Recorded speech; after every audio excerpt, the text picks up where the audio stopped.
क्या मंजर होता होगा वो जिसकी शादी हुई है और 7 दिन के बाद उसका एक्सीडेंट हो जाए। मेरी वालदा ने मेरा पैखाना धोया।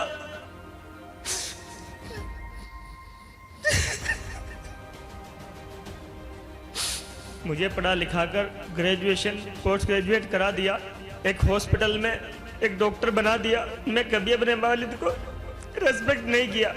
मैं उनको पलट कर जवाब देता था, उनसे झूठ बोलता था, दोस्तों के साथ घूमने जाता था। जब मुझे रियलाइज हुआ मेरे वालिद को एक साइलेंट अटैक आया था, जिनको मैं सबसे अजीज दोस्त मानता था वो मेरे साथ नहीं खड़े हुए। उन्होंने मुझे तन्हा छोड़ दिया। अल्लाह का एहसान करम है, मेरे वालिदैन जिंदा है और मैं इस मंच के माध्यम से उनसे माफी मांगना चाहता हूँ कि मैं जीवन में कभी झूठ नहीं बोलूंगा, कभी झूठ नहीं बोलूंगा। मैं उनको कभी सताऊंगा नहीं, कभी उनसे ऊंची आवाज में बात नहीं करूंगा। मैं सभी को आपको यही कहना चाहता हूँ, ये प्लेटफॉर्म हम सबको इतना बढ़िया मिला है, तो जमा सर से इंस्पायर होकर के अगर आप एक छोटी सी चीज भी सीख के यहाँ से चले गए तो आपकी जिंदगी संवर जाएगी। मैंने कहा ना आपको कि आप बीमार हो जाओगे, आप 40 दिन नहीं 40 साल भी रहोगे हॉस्पिटल में। 40 साल तक पखाना धुलाती रहेगी माँ। अगर माँ अंधी भी है ना, फिर भी आपका पेशाब पखाना धुलाती रहेगी वो। इसी का नाम माँ है।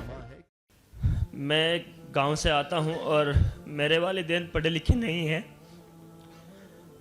मेरे वालिद ने खुद के लिए कभी कोई साइकिल भी नहीं ली और मुझे बाइक तक भी दिलवाई। मुझे पढ़ा लिखा कर ग्रेजुएशन पोस्ट ग्रेजुएट करा दिया, एक हॉस्पिटल में एक डॉक्टर बना दिया। लेकिन मैं कभी अपने वालिद को रेस्पेक्ट नहीं किया। मैं उनको पलट कर जवाब देता था, उनसे झूठ बोलता था, दोस्तों के साथ घूमने जाता था। जब मुझे रियलाइज हुआ मेरे वालिद को एक साइलेंट अटैक आया था, उस टाइम मुझे रियलाइज हुआ कि मेरे वालिद ने मेरे लिए सब कुछ किया है और तूने कुछ भी नहीं किया है। मैं उनको लेकर के दिल्ली पहुंचा, राम मनोहर लोहिया हॉस्पिटल में। पैसा नहीं था, किसी ने कोई साथ नहीं दिया। जिनको मैं सबसे अजीज दोस्त मानता था वो मेरे साथ नहीं खड़े हुए। उन्होंने मुझे तन्हा छोड़ दिया, लेकिन मेरा अल्लाह देख रहा था, उसने मुझे तन्हा नहीं छोड़ा। अल्लाह की मदद वहां पर भी आई। मैं रात में 2 रकात नमाज पढ़ के रोया अल्लाह से, अल्लाह पैसा नहीं है, ऑपरेशन कैसे कराऊं। तो अल्लाह की मदद आई।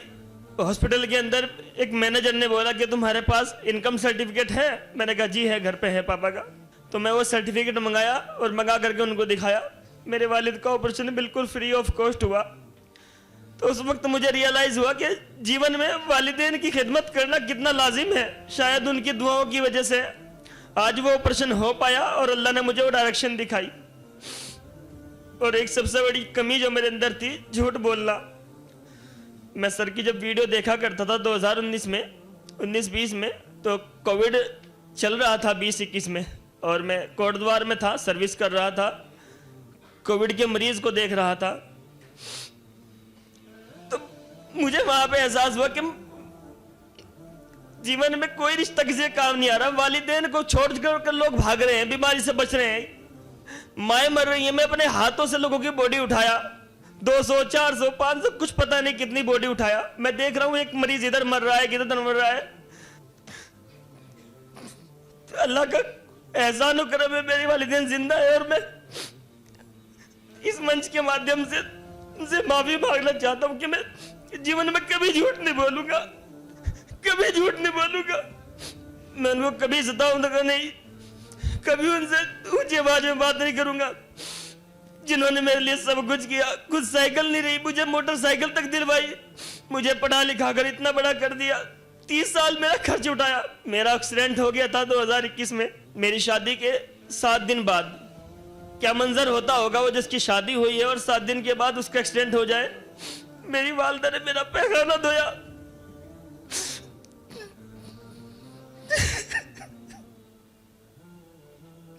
मैं सभी को आपको यही कहना चाहता हूँ, ये प्लेटफॉर्म हम सबको इतना बढ़िया मिला है, तो जमा सर से इंस्पायर होकर के अगर आप एक छोटी सी चीज भी सीख के यहाँ से चले गए तो आपकी जिंदगी संवर जाएगी। मुझे यकीन है कि आप इतना वालिदैन को सताया नहीं होगा, क्योंकि वालिदैन की दुआओं से तो आप डॉक्टर बने हो माशाल्लाह। लेकिन खड़े होकर के बोलना कि नहीं वालिदैन को मैंने सताया, झूठ बोला मैंने, और थैंकफुल है आप कितनी दर्द लेकर एक्सीडेंट होने के बाद, हालांकि बीवी खिदमत करना चाहिए, पखाना कौन धुला रही? माँ धुला रही है, इसको माँ कहते हैं। मैंने कहा ना आपको कि आप बीमार हो जाओगे, आप 40 दिन नहीं 40 साल भी रहोगे हॉस्पिटल में, 40 साल तक पखाना धुलाती रहेगी माँ। अगर माँ अंधी भी है ना, फिर भी आपका पेशाब पखाना धुलाती रहेगी वो। इसी का नाम माँ है, क्योंकि माँ में अल्लाह वो मोहब्बत डालता है माँ के सीने में बच्चों के लिए। काश बच्चे वो समझ जाएं उस मोहब्बत को। जवानी में जो हार्मोन्स की वजह से जो लव हो जाता है नौजवान बच्चे बच्चियों को, उस मोहब्बत को तो समझ पा रहे हैं आप लोग। जब लाइफ पार्टनर्स बनाने की कोशिश करते हैं वहाँ तो मोहब्बत को समझ रहे हैं, लेकिन माँ की मोहब्बत की भी तो समझो ना आप लोग। जो अल्लाह मिसाल ले रहा है, मैं कितना चाहता हूँ पता है बंदो, एक माँ जितना चाहती है ना उससे 70 गुना ज़्यादा चाहता हूँ। एक गर्लफ्रेंड जितना चाहती है ना, एक लैला जितना चाहती है ना, अल्लाह ने ऐसा नहीं कहा। क्या मिसाल ली अल्लाह ने?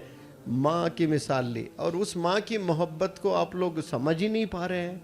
अजीब हाल है नौजवान बच्चियों का, नौजवान बच्चों का।